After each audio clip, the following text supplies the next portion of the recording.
The Treasurer today, with his big announcement on the Reserve Bank. Look at this, look at this, look at this. And while you're watching that, boom.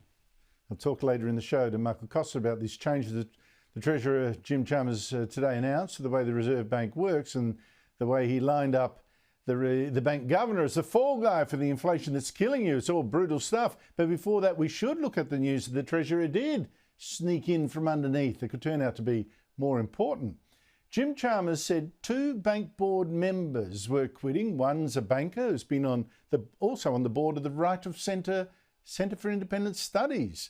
The other, a former scientist and company director. And Chalmers said he was replacing these two with 2 people who, by sheer coincidence, once worked for Australia's peak union body, the ACTU. One is Eleanor Rubin, who went on to chair one of the industry super funds linked to unions. And the other is Ian Ross, a former ACTU Assistant Secretary, who became head of Fair Work Australia. And the ACTU boss, Sally McManus, is delighted about him.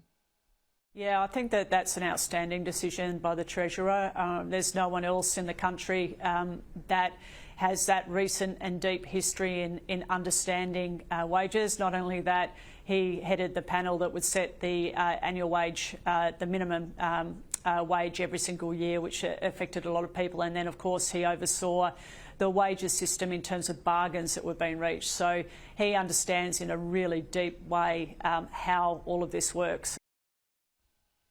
Joining me is the Nationals frontbencher Barnaby Joyce, the former Deputy Prime Minister. Barnaby, always great to talk to you. Look, it seems to be a terrific time to be a former union boss, Barnaby. This government is looking out for you.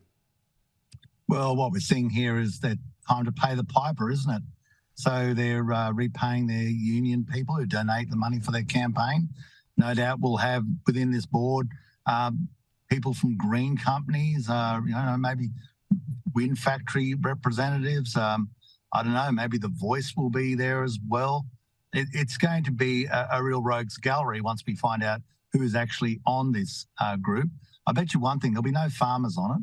There'll be no small business owners, genuine small business owners. They won't be there.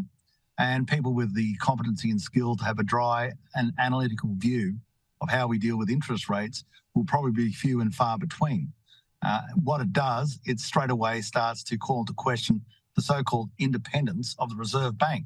So it really depends on who they decide to put on this committee, and so far, not so good.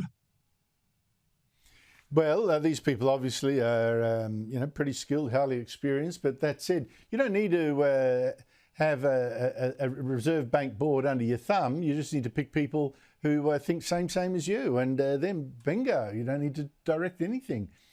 Can I take you back to where I started, Barnaby? The West Australian Premier Mark McGowan, he's in China this week, sucking up there, wanting more trade, said the Prime Minister and all the Premiers should hold a meeting in China of our National Cabinet this year. A good idea? Andrew, I couldn't believe this when I heard it. Honest to God, when it was sent to me by, I think Matt Canavan sent it through to me, I thought it was an article from the Batuta Advocate. I thought, and I actually sent back a laughing emoji, like, oh, yeah, that's the Batuta Advocate, which is, as you know, a satirical column that you see, satirical magazine column online performer. I thought, that's hilarious. How you could imagine if that actually happened. And then he said back to me, no, it really is happening. That they really want to do this. And then not only that, the National Cabinet. I mean, imagine if the Chinese actually did something like this. Anybody who wasn't in the Chinese Communist Party would be immediately arrested.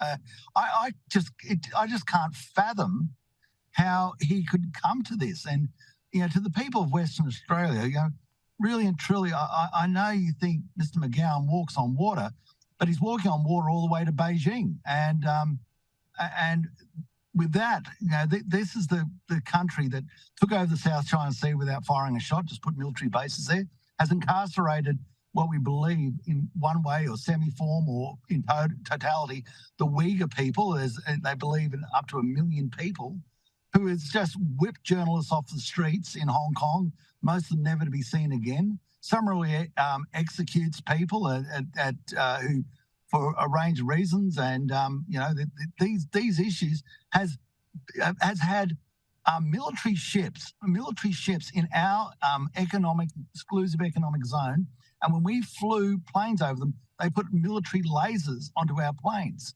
who put spy ships off our coasts to listen to the details, especially of our military exercises, who put we believe, a spy balloon over the United States, who has had actions of basically intrusions into India's foreign territory, into the Philippines, and of course who put at threat a democracy which is the island of Taiwan with 26 or 24 million people who actually treasure a democracy. Now, to take over an article of democracy and parade it as some sort of lapdog form in front of the Chinese Communist Party, it is disgraceful.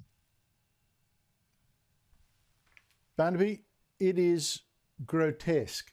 I'm so glad that we've caught you honouring your commitment to this show. You're on the road. You obviously represent a country electorate. Where are you off to? Well, I've just come from a memorial service, a sort of a pre-Anzac Day memorial service, which is yet another thing Mr McGowan should reflect, where there's about 103,000 people whose names are on a brass plaque at the War Memorial, because many of them died because they believe our form of government is an appropriate one, worth dying for, and all the others who got maimed, and all the other people who came back and died from their injuries against the war machine, which was the First World War German basically empire. The Japanese Empire is another place that didn't believe in democracy. Fascism, that's another group that didn't believe in democracy. We're pretty consistent in Australia of trying to stand up for the rights and liberties of the individuals expressed by their mandate at the ballot box, the democratic form of government, which I think is so precious. But I'm at a place called Katingal, and it's the last place I get reception before I head up the hill to Danglema. Barnaby Joyce, thank you so much indeed for your time. Really appreciate it. Drive safely.